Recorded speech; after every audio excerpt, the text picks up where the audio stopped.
नमस्कार, झारखंड समाचार में आप सबों का स्वागत है।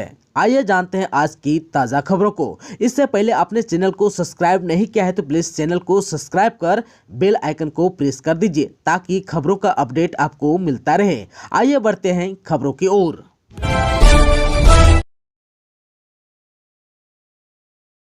पारा शिक्षकों के आश्रितों की अनुकंपा पर योग्यता के अनुरूप होगी नियुक्ति। राज्य के पारा शिक्षकों के आश्रितों को अनुकंपा पर नौकरी देने की शर्त में सरकार बदलाव करेगी।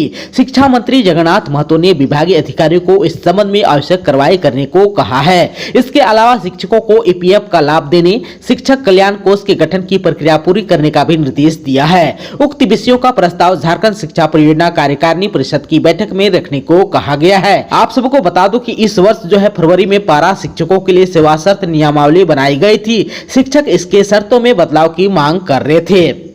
आप सबको बता दूं कि झारखंड सहायक अध्यापक सेवा शर्त नियमावली 2021 के अनुसार पारा शिक्षकों के कार्य अवधि में मृत्यु होने की स्थिति में शिक्षक की अर्हता पूर्ण करने पर मृतक के एक आश्रित को अनुकंपा पर लाभ देय होगा।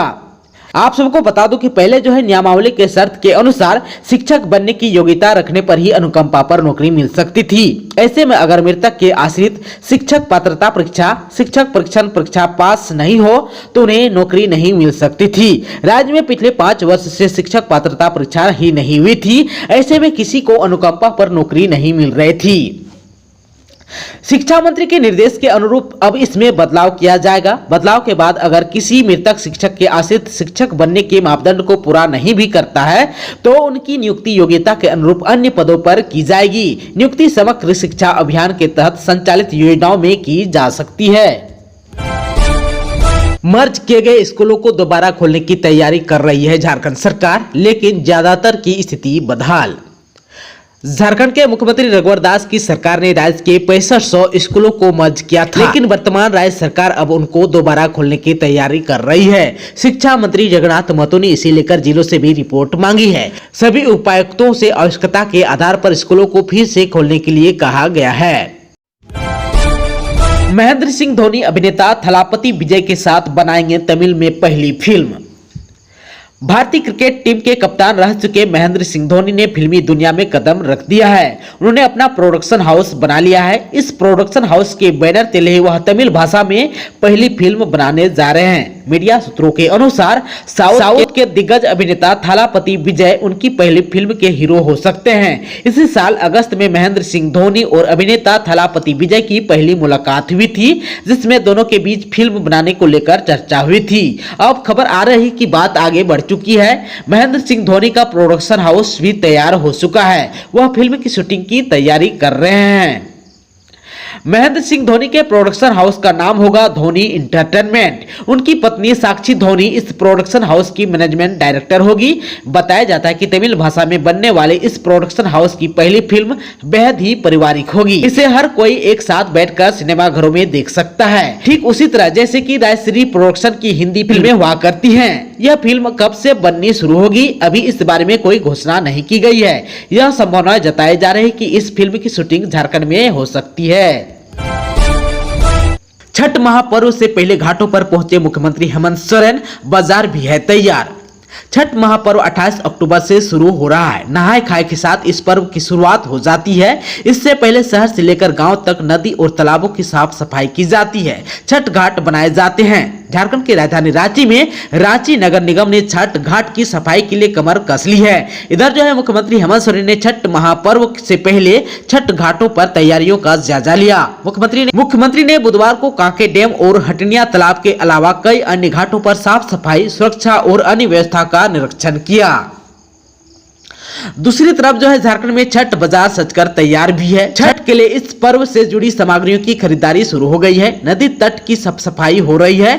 बता दें कि 28 अक्टूबर को नहाय खाए के साथ छठ महापर्व की शुरुआत हो जाएगी। अगले दिन 29 अक्टूबर को खरना है। 30 अक्टूबर को अस्ताचलगामी सूर्य को अर्घ्य दिया जाएगा, जबकि 31 अक्टूबर को उगते सूर्य को अर्घ्य देने के साथ ही 4 दिवसीय छठ महापर्व का समापन हो जाएगा। खुट्टी के हॉकी टर्फ मैदान को मिला FIH फील्ड सर्टिफिकेट। खुट्टी के बिरसा कॉलेज में निर्मित हॉकी टर्फ मैदान को FIH फील्ड सर्टिफिकेट प्रदान किया।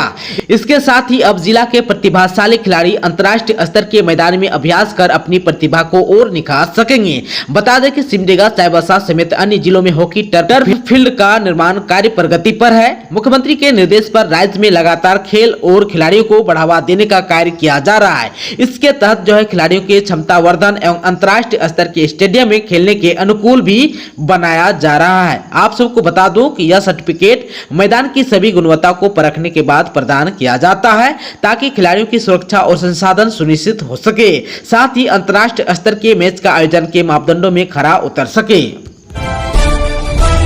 झारखंड सरकार निर्यात नीति और फार्मा पॉलिसी कर सकती है लागू, इन बिंदुओं पर तैयार हो रहा है प्रस्ताव।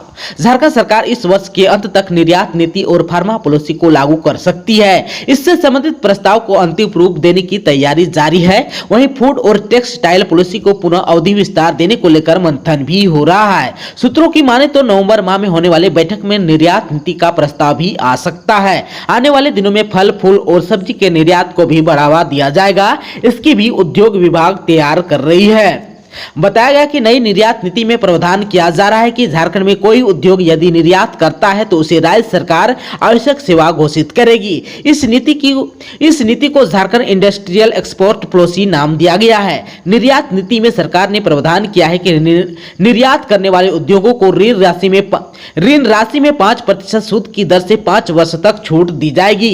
इसमें 50 लाख रुपए प्रति यूनिट तक सब्सिडी देने का प्रावधान होगा। एक्सपोर्ट ओरिएंटेड यूनिट को इलेक्ट्रिसिटी ड्यूटी से 100% छूट दी जाएगी। भूमि आवंटन में भी प्राथमिकता मिलेगी। वहीं उत्पाद को पोर्ट तक जाने के लिए ट्रांसपोर्ट सब्सिडी दी जाएगी। ACB दर्ज करेगा 29 अभियंताओं और ठेकेदारों पर केस, सीएम हेमंत सोरेन ने दी है मंजूरी। भ्रष्टाचार निरोधक ब्यूरो यानी कि ACB ने पेयजल एवं स्वच्छता विभाग के 29 अभियंता और संवेदकों पर प्राथमिकी दर्ज कर अनुसंधान करेगा। मुख्यमंत्री हेमंत सोरेन ने इस प्रस्ताव को मंजूरी दे दी है। मामला वित्त वर्ष 2010-11 और 2013-14 का है। आरोप है कि विभाग के संवेदकों ने धनबाद के गोविंदपुर और निरसा प्रखंड के पंचायतों में नलकूप लगाने समेत अन्य योजनाओं में मात्र 40% काम करने के बाद 100% भुगतान ले लिया है। मुख्यमंत्री पेयजल आपूर्ति योजना के तहत वर्ष 2011-12, 2012-13 और 2013-14 में धनबाद के निरसा और गोविंदपुर प्रखंड में 313 उच्च प्रवाही नलकूप, 318 साधारण नलकूप और 708 शॉक पिट निर्माण की योजना तैयार की गई थी। योजना को सोशल ऑडिट कराए जाने पर पता चला कि केवल 40% काम के बाद संवेदकों को पूरा भुगतान कर दिया गया है। योजना के तहत उच्च प्रवाही नलकूप लगाने के लिए विभिन्न ठेकेदारों को 4.85 करोड़, साधारण नलकूप लगाने के लिए 1.65 करोड़ और शॉक पिट निर्माण के लिए 4.94 करोड़ का भुगतान किया गया था। आप सबको बता दूं कि ACB की जांच होने पर कई लोग गिरफ्त में आ सकते हैं। पाकुड़ में चाचा ने की भतीजे की हत्या, पुलिस ने किया गिरफ्तार। मुफस्सिल थाना क्षेत्र के गगन पहाड़ी में आपसी विवाद में एक चाचा ने अपने चचेरे भतीजे की धारदार हथियार से गला काटकर हत्या कर दी। पुलिस आरोपी को गिरफ्तार कर लिया है। पुलिस के अनुसार सदानंद मंडल और उसका चचेरा भतीजा राहुल मंडल, जिनका उम्र 22 वर्ष है, दोनों नशे की हालत में थे। तभी दोनों के बीच कहासुनी हो गई। विवाद इतना बढ़ गया कि सदानंद ने राहुल के गर्दन पर हथियार से वार कर दिया, जिससे उसका गर्दन 70% तक कट गया। इस कारण घटनास्थल पर ही उसकी मौत हो गई। मंगलवार की सुबह आरोपी सदानंद मंडल को गिरफ्तार कर लिया है। रांची के झिरी में बनेगा पार्क, हटेगा 40 एकड़ में फैला कचरे का पहाड़, सरकार की योजना को केंद्र ने दी सहमति। रांची के झिरी में 40 एकड़ जमीन पर पिछले 2 दशक से डंप किए जा रहे कूड़े कचरे के पहाड़ को साफ किया जाएगा। राज्य सरकार की योजना को केंद्र ने सहमति दे दी है। जुडको ने 18 महीनों में झिरी से कूड़े के पहाड़ को हटाकर वहां एक पार्क विकसित करने की योजना बनाई है। वर्ष 2024 के बरसात के पहले योजना पूरी करने का लक्ष्य रखा गया है। नगर विकास विभाग ने कंपनी के चयन के लिए रांची नगर निगम को टेंडर निकालने का आदेश भी दिया है। झिरी में डंप किए गए कचरे के निष्पादन का काम निजी कंपनी को सौंपा जाएगा। चयनित कंपनी बायोमेडिएशन या बायोमाइनिंग तरीके से कचरे का निष्पादन करेगी। इस पर लगभग 136 करोड़ रुपए खर्च किया जाएगा। कंपनी कचरे का निष्पादन के लिए झिरी में ही प्लांट लगाएगी। बायोमेडिएशन या बायोमाइनिंग तकनीकी से कचरे का पहाड़ का 80% हिस्सा पूरी तरह से निष्पादित कर दिया जाएगा। नीति आयोग उपाध्यक्ष सुमन कुमार बेरी रांची के पिटूरिया पहुंचे। पीएचसी समेत खेती बाड़ी का किया निरीक्षण। नीति आयोग की 5 सदस्यीय टीम इन दिनों झारखंड दौरे पर है। बुधवार को नीति आयोग के उपाध्यक्ष सुमन कुमार बेरी समेत अन्य ने आकांक्षी जिला कार्यक्रम के तहत JICA मद से क्रियान्वित रांची के पिटूरिया स्थित प्राथमिक स्वास्थ्य केंद्र का निरीक्षण किया। साथ ही इचापीड़ी पंचायत में ड्रिप इरिगेशन योजना से की जा रही खेती को भी देखा। बता दें कि नीति आयोग की 5 सदस्यीय टीम 2 दिवसीय दौरे पर झारखंड आई है। झारखंड में राजस्व कर्मियों की हड़ताल जारी, मुख्य सचिव के साथ हुई बर्ताव फेल। जानिए क्या है उनकी मांग। राज्य में 40 दिनों से चल रही राजस्व उप निरीक्षकों की हड़ताल समाप्त होती नहीं दिख रही है। कुल मिलाकर मुख्य रूप से ग्रेड पे बढ़ाने पर मामला अटक रहा है। ऐसे में हड़ताल खींचती जा रही है। इसका असर आम लोगों और विद्यार्थियों पर पड़ रहा है। राजस्व कर्मी अपनी 11 सूत्री मांगों को लेकर हड़ताल कर रहे हैं। उनका कहना है कि सारी मांगों पर पूर्व की सरकार के समय में समझौता हो गया था, पर उसे लागू नहीं किया गया था। ऐसे में अब नई सरकार के समक्ष सारी मांगे रखी गई है। सरकार के समक्ष राजस्व उप निरीक्षकों का ग्रेड पे बढ़ाकर 2400 करने की मांग रखी है। राजस्व प्रोटेक्शन एक्ट को लागू करने, सीआई के पद पर सीधी बहाली को रोककर 50% पदों पर सीमित प्रतियोगिता परीक्षा के आधार पर प्रोन्नति देने, प्रोन्नति के लिए कार्य अवधि 5 वर्ष करने, क्षेत्र भ्रमण के दौरान सुरक्षा मुहैया कराने, राजस्व उप निरीक्षकों के रिक्त पदों को भरने आदि की मांग रखी गई है।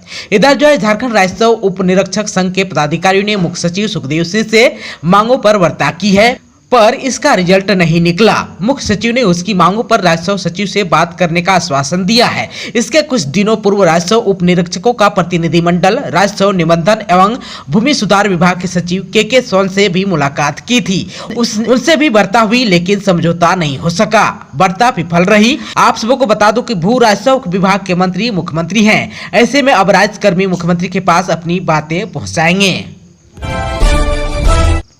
दोस्तों, अभी तक आपने चैनल को सब्सक्राइब नहीं किया है तो प्लीज चैनल को सब्सक्राइब कर बेल आइकन को प्रेस कर दीजिए, ताकि खबरों का अपडेट आपको मिलता रहे। इसके साथ ही आज की खबरों में बस इतना ही। हमें दीजिए इजाजत। नमस्कार।